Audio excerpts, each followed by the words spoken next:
Okay, well, we will get started. Here's how we're going to do it: is we're talking about this book, The Way of the Pilgrim, as we said, and it's a beautiful book about a life of prayer. And what we said basically is just we're going to have a conversation with each other, keeping ourselves occupied and busy during this quarantine time. So we said we'll open it up to everyone else as well.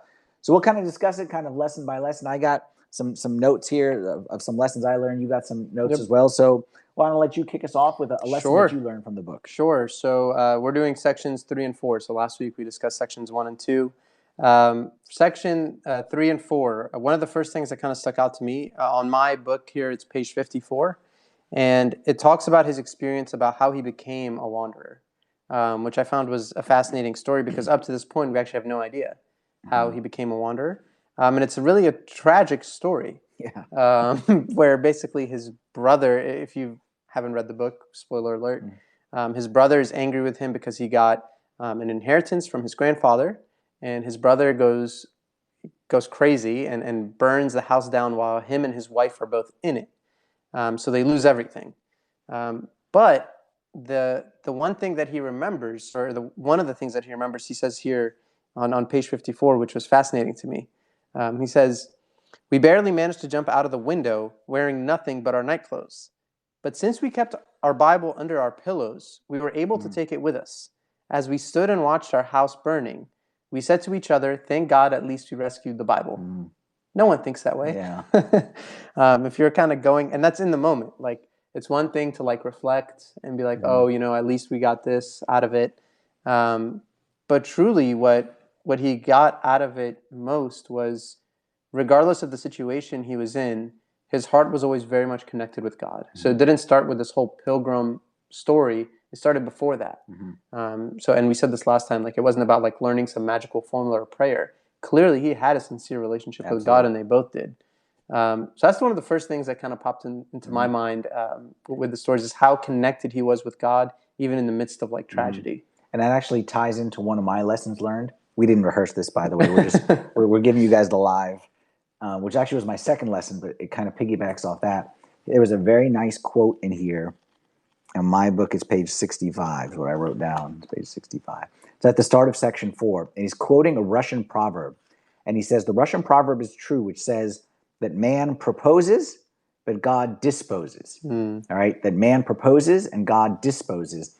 And what is so evident with this guy is that he truly saw everything in life as from the hand of God. And we talked about this a couple weeks ago for those who were watching at the well, talking about the sovereignty of God. And in my life group, we talked about how the one who lives at peace is the one who can truly see God's hand in everything that happens. And that was this guy. Like, the guy's brother, first the guy's brother crippled him when he was young. We didn't say that part, is that he pushed him down, and something about he tore his arm or something.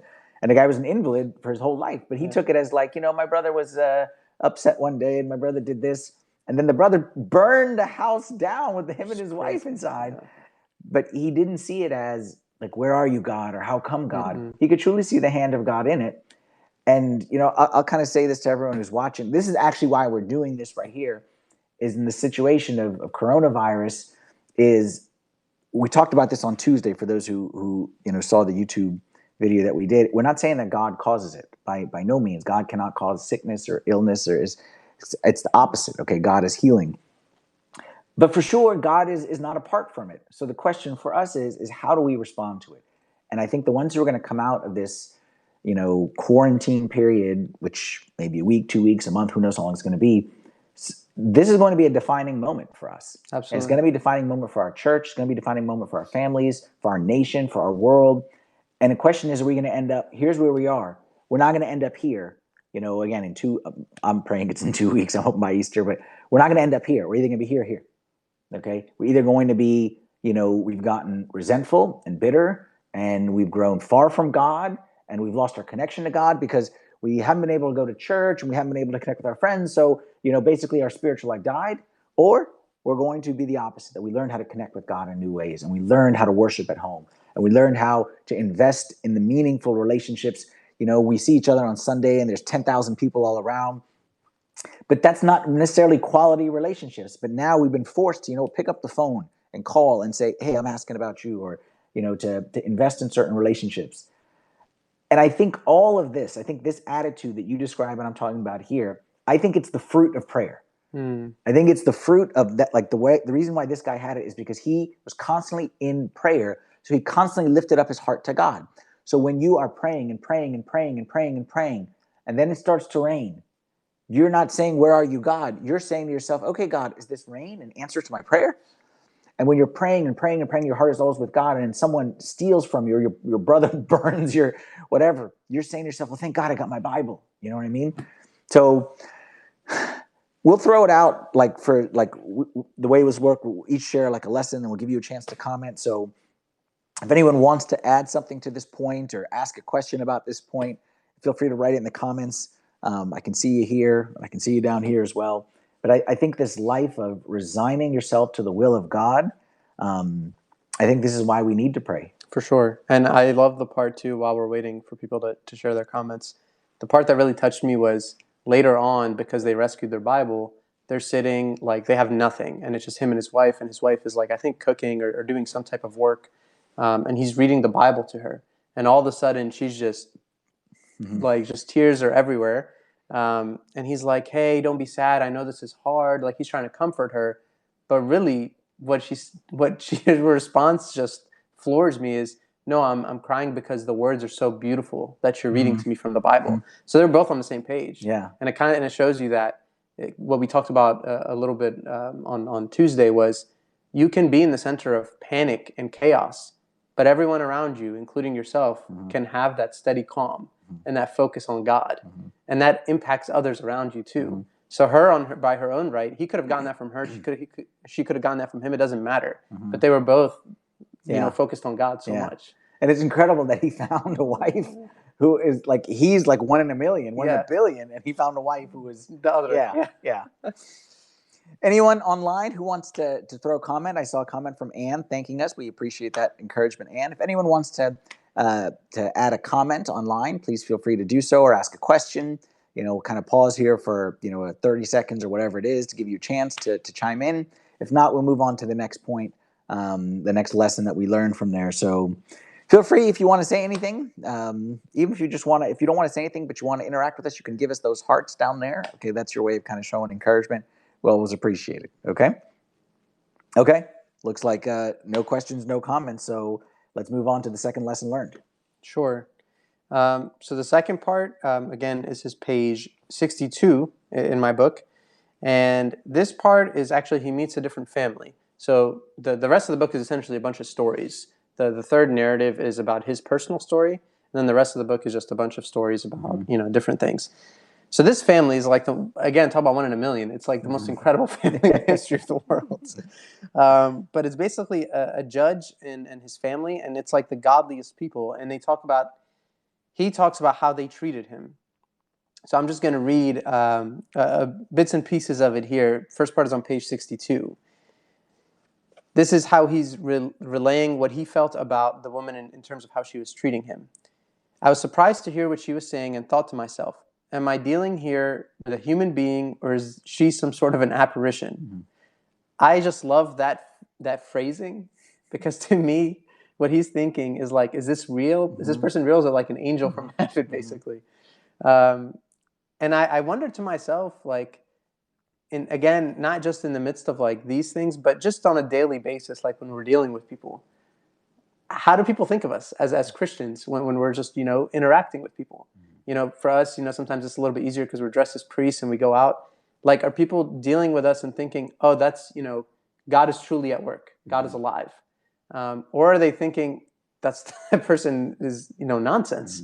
But I love the way that he really thought of her that way, because it shows just her kindness, her compassion.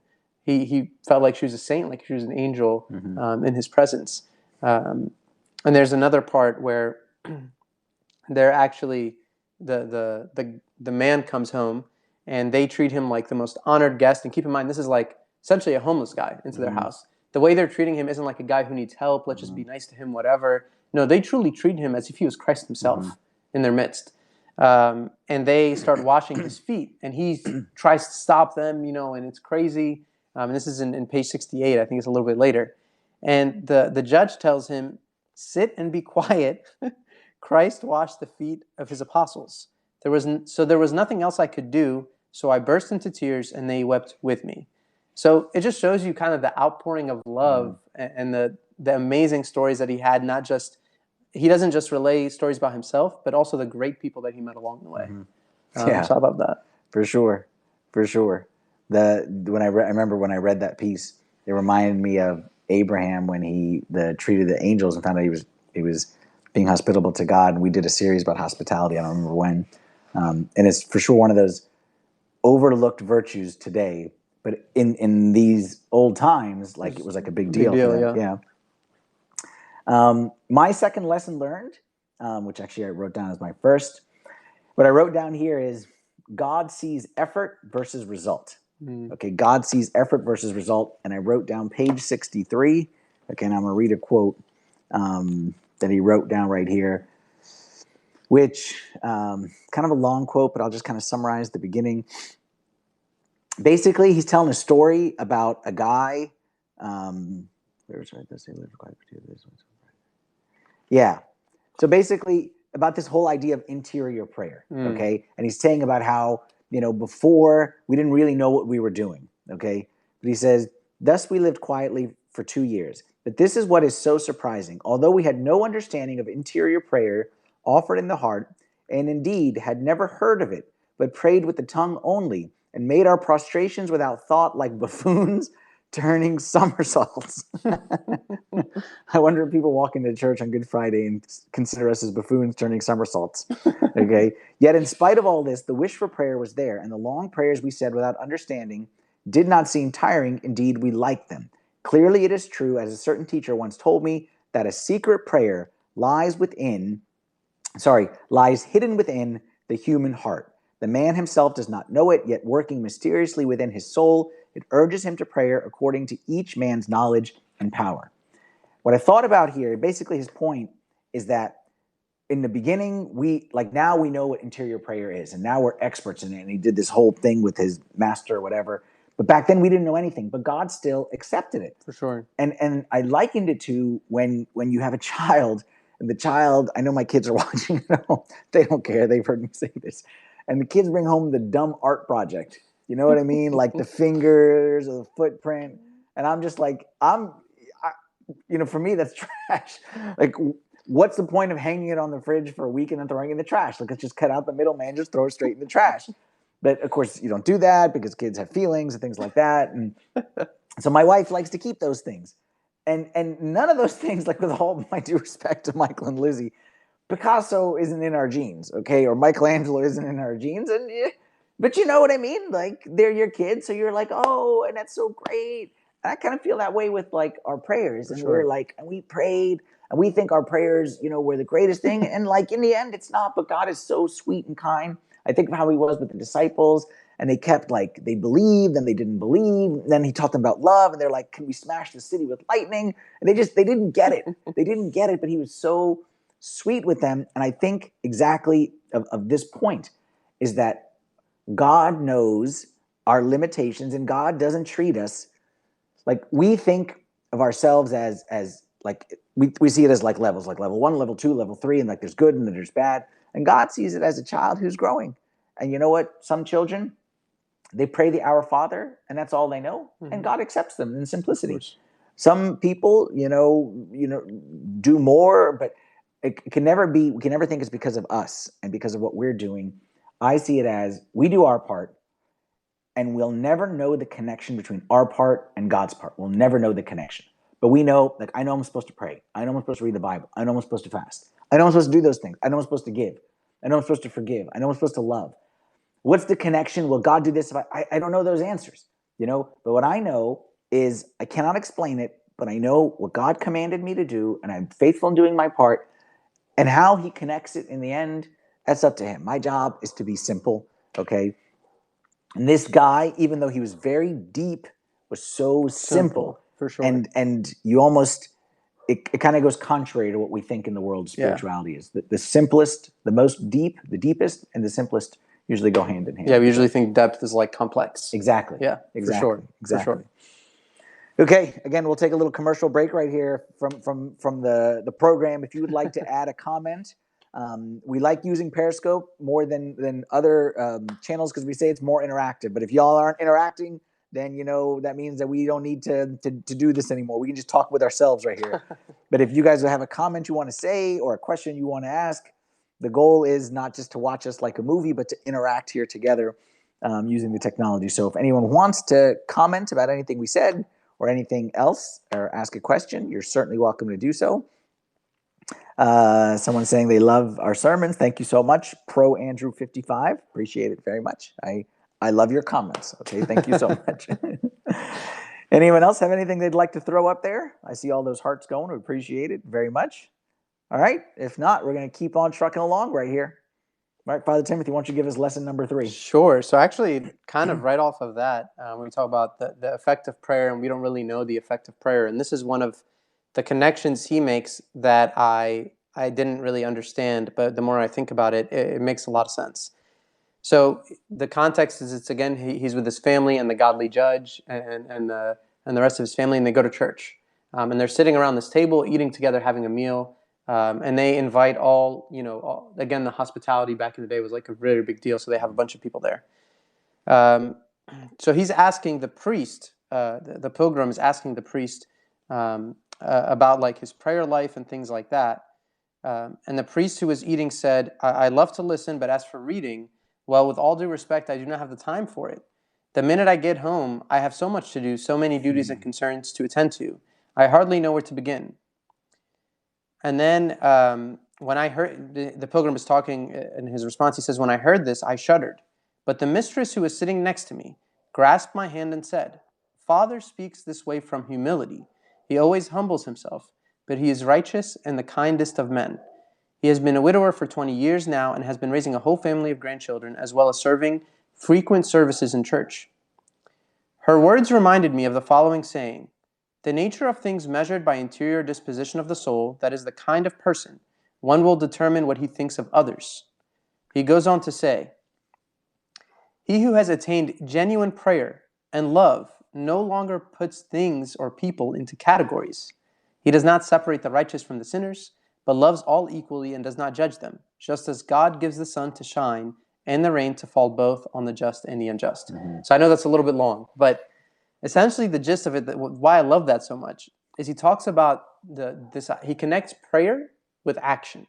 And how the connection happens, I have no idea. Mm-hmm. But the mystery of it is that he can tell by the way that she responded, that she's not judging the priest for what he said, that she immediately gives an excuse to people. She doesn't put people into categories. It's not her job to judge sinners and righteous. He says that's actually from prayer. He says she got that from prayer. And you would say, how? Well, it's simple. Prayer is what I'm communicating with God. I connect with God. And then when I'm connecting with God over and over again, God is transforming and working in my heart, whether I realize it or not. And that's this person right here that's the virtue of prayer, that she can no longer put people into categories. And I love that so much because it gives like a tangible meaning for prayer. Not that we expect results, but it's a mystery that God can kind of work in us and do different things in us. And I love that a lot. Mm-hmm. Absolutely. And again, that kind of ties with my third lesson here. Again, we didn't practice this right here, but what I wrote down here, and I put a star next to it as like my major takeaway from this book. And my major takeaway from this book is the importance of slowing down. And all the virtues which you see, like this guy's like Superman. This guy's incredible.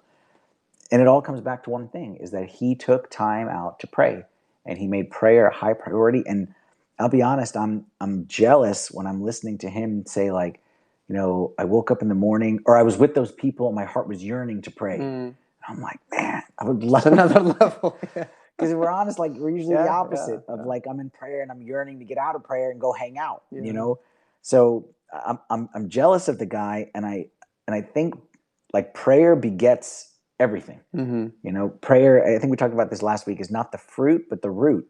That when I'm praying, I'm simple. When I'm praying, I'm not judgmental. When I'm praying, I'm in tune with the will of God. For sure. When I'm praying, I'm at peace.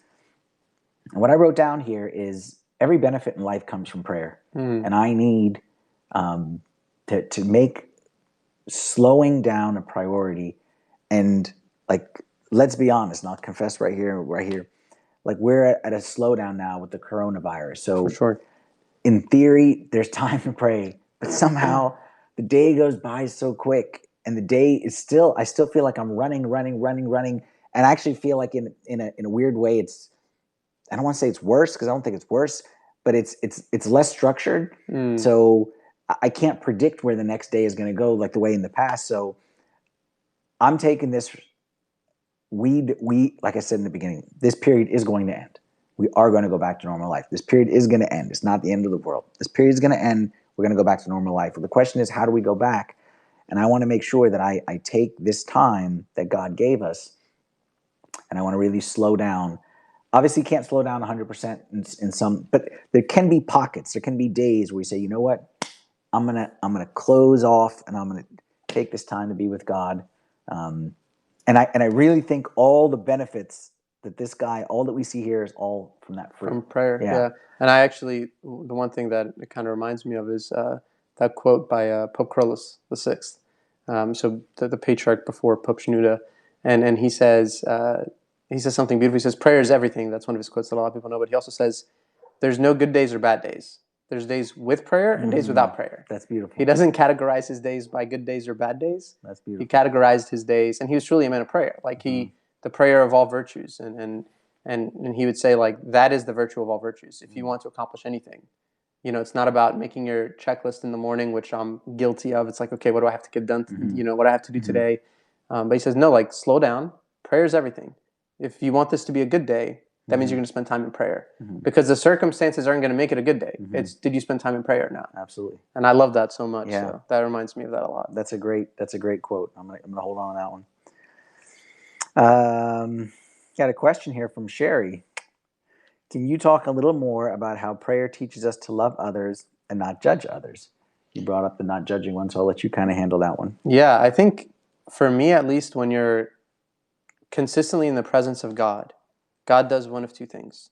You interact with God in such a way that He shows you how loving He is, but at the same time, you kind of recognize your flaws before God, because you're in front of the Almighty, not in like a scary or a negative way, but like in a reverence way. Like, God loves me this much, even though I know my flaws. I know the things that I'm not good at. And what I always say about prayer, for me, more than anything else, prayer for me puts things into perspective. It puts myself into perspective. It puts others into perspective. So if I think for a second about judging myself, the moment I enter into prayer, I'm reminded in a gentle and a kind way by God, for sure, but I'm reminded, hey, you're not perfect. You have these flaws.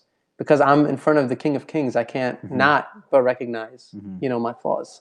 And sometimes it could be a little harsher depending on the state of my being, right? If I'm in a stubborn, very arrogant mood, God can, but I think that's what prayer does. Prayer puts things into perspective for us. Yeah. You're in front of the King, and He is interacting with us. It's a personal relationship. It's not me just saying words. It's me really spending time and interacting with God in that way. It's like the married couple that's fighting, and she spent too much of the grocery bill, and he leaves the toilet seat up or whatever it may be. Things we never fight about here at home, by the way. But that's fine. And they're fighting, and then all of a sudden there's like, a disaster, that someone, car accident. Yeah. All of a sudden those things don't matter Nothing anymore, matters, because you have the bigger picture perspective of sure. life and death. For sure. So I think prayer is absolutely that same way. Is you can't really pray and come out angry at somebody. If you did, you probably didn't pray the right way. Okay. Thank you for that question. Anyone else have any questions they'd like to ask? Again, the whole point of Periscope is to be interactive and kind of go back and forth. And I saw some people had some nice comments there. Thank you for that. If anyone wants to ask a question or make a comment about the book or about anything we've talked about, or really anything it is that you want, our hope is that we take this time where we're not together in person, that we can at least interact together online. Johnny Famous 79 says, "What's God's plan for us?" That's a big question, Johnny, but I mean, I have an answer. And then Ann is asking any advice for us during this time. What's God's plan for us? I mean, the answer is a simple one. The answer is Christ. Okay, the answer for us is that we should be, like, we were made in His image, and our goal is to restore that image, which, has been messed up by sin. So that's like a lifetime process. That's a good question from Magda. You can answer that one after I finish. Sure. How can we feel the presence of God in our prayers? Sure. The goal is to return to that image. And that's in everything. So kind of like Abuna was saying, is the goal is to love like Christ, to pray like Christ, to treat others like Christ, to have peace like Christ, to serve like Christ. So that's God's plan. And obviously that's a big picture, and there's a lot of detail under there, but I would say that's a high level. Now, Magda asked us a good question, which is about how to feel God's presence in prayer. And then George Bashara, I'll take your question after that. Is it okay to take steps to unceasing prayer? Okay, so you take that one, I'll take that one. Yeah, I mean, feeling the presence, and I'll change the word here. I would say, how do we feel? It's not, I would change the words to, I need to know that God is there. Because prayer, sometimes, let's be honest, we go into prayer, and sometimes I don't feel anything. I'm not, sometimes for sure, I do feel, and I'm very focused, and it's the best prayer in the whole world, but then sometimes I don't.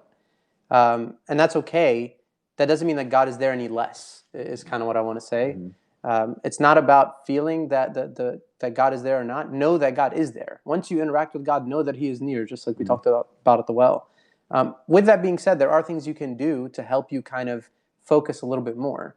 For example, I'll kind of share, we have the office upstairs, and I have an icon right in the front. I love icons. It's the icon of the Good Shepherd, my favorite icon. And that helps me focus. That helps me, all right, I'm entering a time of prayer. It's also a place where it's secluded from the rest of the house, so the door's closed, it's quiet. For some people, that may mean I start off with reading a psalm. That may mean I start off with singing a song. Prayer is not a formula. Mm-hmm. It's about me connecting with God. So you can do certain things like that, have a space that's your own, quiet environment, peaceful environment. But even if the feelings aren't there, know that God's presence is absolutely there, whether you feel it or not. Mm-hmm. And just to show like the variety or the diversity is that what you just said, 99% of the people out there is the same way. But like the room with the icon, for example, I'm the opposite. And I like to pray in front of a blank wall. I have icons, but when I like to pray, blank wall. And I used to, like, I do my prayers at the office before all this stuff. I would drop the kids off and go to the office, do my prayer. And some of the ladies on the staff wanted to do me a favor one time and decorate, and put like a cross and put like Bible verses and pictures. And I came in one day and there it was. It's just too distracting. I was like, because when I'm standing in front of it, I'm like, it's a little crooked. And I'm so distracted by it. I mean, I appreciate the thought, ladies, if they all watching. But the whole point, to your point there, is that we have to know what it is that works for us. For sure. And some people sing a song, some people prostration. Father Bishoy Campbell would talk about how you look at the cross of Christ. And he said, just look at the cross of Christ, and that will help you to enter into prayer and to enter God's presence. So everyone a little bit different. Yeah, and I would say actually one thing that comes to mind too is reading. Like I love to read, and that really puts me in the presence of God, and kind of, it doesn't put me in the presence of God. God is there. It just helps me focus on God's presence. Yeah. I guess is the best way to say that. And the next question was from George. George, who asks, what did George ask? What did George ask? George. Steps to unceasing prayer, which is the whole point of this book. Very good. So what practical steps can we take away from this thing to get towards unceasing prayer? The whole point of it was not necessarily that we all have to pray the Jesus prayer. Okay, and like I shared last week, the Jesus prayer is great and it's very powerful. And I do use it, my personal, in limited times. Okay, I actually limited times. But for me, what is more powerful is like Bible verses and memorizing verses and repeating those verses throughout my day, especially when it's something that really applies to the situation that I'm going through. So I guess what I would say to you, George, and everyone out there is you asked a great question of steps. Okay, how can I take a step towards unceasing prayer? So maybe your starting point is maybe not unceasing prayer, but maybe just times of prayer. So maybe like a morning prayer, okay, and try to get that, settled into your routine. And then maybe like an afternoon prayer and get that settled into your routine. And then try your best, to maybe memorize a verse per week and recite that throughout your day. And then maybe, for example, these days, okay, there's nothing we can do anymore. Everything is closed. So people is walking, okay? Today, as I was driving here, there's more people walking than there is cars on the street. It's something like I've never seen. We were just out on a walk today, actually. Everyone's out on a walk. Yeah. I think it's because it was raining the last few days, but it's unbelievable the lack of cars on the road. Yeah. Today was the lowest I've ever seen. So maybe you could say every day I'm gonna take a walk and pray the Jesus prayer. I'm gonna take a 10-minute walk. If you got a dog, like I got a dog, so I take the dog walking in the morning, and I try to make that a time of spiritual. So you could say I'm gonna take a 10-minute walk with the dog, and I'm just gonna say the Jesus prayer. So I guess taking steps and not focusing on reaching that like 100 level, like someone who wants to get in shape, okay, and then you go to the Peloton class or the whatever it is. You see the instructors and they're like chiseled, like 2% body fat, and you're like, how do I get there? And the answer is you cannot get there. Okay, we cannot get there, but I can go towards there. Okay, and I can take steps, but don't get frustrated. Okay, if you're not there today, tomorrow, next week, but how can I take a step towards there? Is what I would say. And actually, something that was in the book that kind of goes off of your question, George, is the pilgrim is talking to a priest, and he's asking him how do I require wisdom? How do I get depths of wisdom? And he says, in order to be spiritually enlightened and to live an interior life, one must take just a single passage from the Holy Scriptures, focus all one's attention, and meditate on it for as long as possible. And the understanding will be revealed. And he says, same thing with prayer. If you want it to be pure, correct, and delightful, choose something small and repeat it for a long period of time, and you'll acquire the taste of praying. And the pilgrim says that this priest's advice, while it was simple, it was so practical and deep and wise. And I love that, because we sometimes think simple and practical is not deep and wise, again, like we talked about earlier. But that's really it, right? Like, it's about taking those small steps, and those little things that we think are little do make a difference, and God truly honors that when he sees that we're trying. It's the art picture that you talked about before. Those are the things that'll get us there. And if I'm not mistaken, that part, was related to, wasn't it that guy was saying when I pray, was it a priest? Yeah, it was a priest. And he was saying that the congregation doesn't like it, so I pray real slow. Slow, yeah. And he's saying, but I don't know how to pray other than slow, because what's the point of praying rushed? Yeah. And he likes to take his time and meditate. Yeah. And I do actually agree with that in some ways, okay? that the words of the liturgy, that there was a time where I would take those and meditate on those. So maybe that's something, For sure. like you could take something like, I don't know, who did not create us, or what was another thing? We who were in the bondage of sin on account of our sins. I don't know why I can't think of it right now. I can say the whole thing. You have to be singing it. Yeah, exactly. But I'm saying you could take a piece of the liturgical prayer and you can meditate on that in the same way. So I'm sorry, I just saw a couple comments. I saw one. You saw it? Okay, it said, how do I know that I'm not loving the idea of God, but loving God? That was the question. I'll try to answer this as much as I understand it. Loving the idea of God versus loving God. I would say the main thing that would distinguish that is, at the end of the day, could I say God's will be done? Loving the idea of God means that to me, what it would mean is I love the things that God can do for me. I love the fact that God can do different things and stuff like that for me.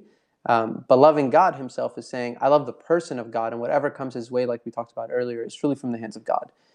So that's the way that I would, kind of categorize that is. And again, think of everything as steps. I grow in my faith with God, and God works with us according to our faith.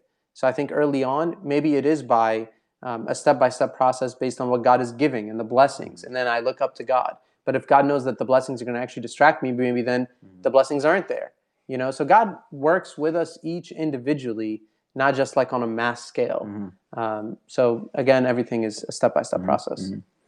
And WebJ0912 put a Bruce Lee quote up there, which was great. And it said something about, I'd rather not the man who works on 1,000 kicks, but one kick. I think it's what you said. That's cool. So yeah, the same principle of, let's not focus on the results. This man who is, again, he's Superman. Okay, he didn't see himself as a great guy because he said the next step in front of me. And those are the truly great people in life, I would say, is the people who don't focus on where they are as much as what's the next step. And not what's the next 10 steps, but what's the next step. Okay, and how can I work on this step? And I think that's a great lesson for all of us to take away from this book, and hopefully grow in our life of prayer, but just one step. For sure. Okay. And this book, again, this is one of the first books I ever read, spiritual books that I ever read. And I just remember feeling so inspired for prayer. And I'll be honest, I'm now, however many years later, I don't think I'm any better at prayer. I'm sure I have grown in some ways, but I'm saying for me, I look at it and say, you know what? I still can take this and I still can take this. And I think that's kind of the goal. Okay. We got a couple minutes left here. It's almost 8:40. So if anyone wants to ask another question, you can. But if not, what I'm going to do is I'm going to ask Father Timothy to tell us about what we're going to do next week. We're going to continue this book club every week, every Thursday night at 8, but we're going to shift into another book next week. Yeah, so what we're going to do together, as I mentioned earlier, is we are going to read a book called Mere Christianity by C.S. Lewis. Okay, and you can get a hard copy of the book. You get a Kindle, Audible. I like both Kindle and Audible, so I can listen while I'm reading. This book is amazing. It's one of my favorite books of all time. And my hope is that when we come next Thursday, is that we've read the sections, book 1 and 2, on our own. So that way we can all share in the discussion. We'll have the same kind of format where we're sharing different lessons learned, but I would love to hear other people's thoughts because a lot of times there are things that I haven't thought of, Abuna hasn't thought of, that you've thought of. So Mere Christianity by C.S. Lewis, and it's going to be book 1 and 2. So it's about 60-ish pages or so 10 pages a day, and you'll be fine. And then we'll take it from there. And the reason why we thought this would be a good book is because this C.S. Lewis is someone who was not a believer. And then he came to Christ, but he didn't come in an emotional way as much as he came in a very rational, logical way. And he opens up your mind to looking at God in new ways. And I think it's very fitting with everything that's going on. And we can discuss this on Tuesday for those with us on YouTube, like why God is allowing this and is God allowing evil? And he addresses a lot of those questions, okay, about how there could be evil in the world and what God is doing and how so I think and he does it in such a simple way. Okay, but he kind of walks you through it. So check out the book, Mere Christianity. Show up next Thursday. We'll be here again on Periscope, 8 o'clock p.m. Eastern. Come with your questions, come with your comments, and we'll be happy to do our best to answer them, okay? Thank you for all the people who put nice comments on there. We appreciate it, and we appreciate all the encouragement, all the love, all the prayers. Keep up what you're doing, okay? Like I say every single time is that we may be stuck at home. We may not be able to gather in church, but church is not canceled. Cannot cancel us. We are the church. We're going to keep on doing our best. We're going to keep on growing closer to God, making the most of this time, knowing that it will come to an end. And the question is, someone says the Kindle version's on sale for 99 cents. Thank you for looking Whatever into that. I was about to say is not as important as that great. right there. Okay? That's great. Honestly, we love a good deal. And thank you so much. Honestly, I get no royalties for this. That's a bargain. This is one of the best books you'll ever read. Do it. I'm going to go buy 6 Kindle versions right now. If it's 99 cents. I have the Kindle, the Audible. I have a hard copy. It's the best book. I love this book. So I don't know what I was saying before Geed said that. Thank you for interrupting me, but it was totally a worthy call. But I remember what I was saying is everyone make the most of this time because, like I said, it will end. And the question is, when we look back on this time, what will we say we did? Did we just waste our time? Did we caught up on every episode or whatever, we binge watch whatever, or did we grow spiritually and did we connect deeper with God and with one another? Okay? Thanks so much for tuning in, guys. We'll see you all next week. Thanks, everyone.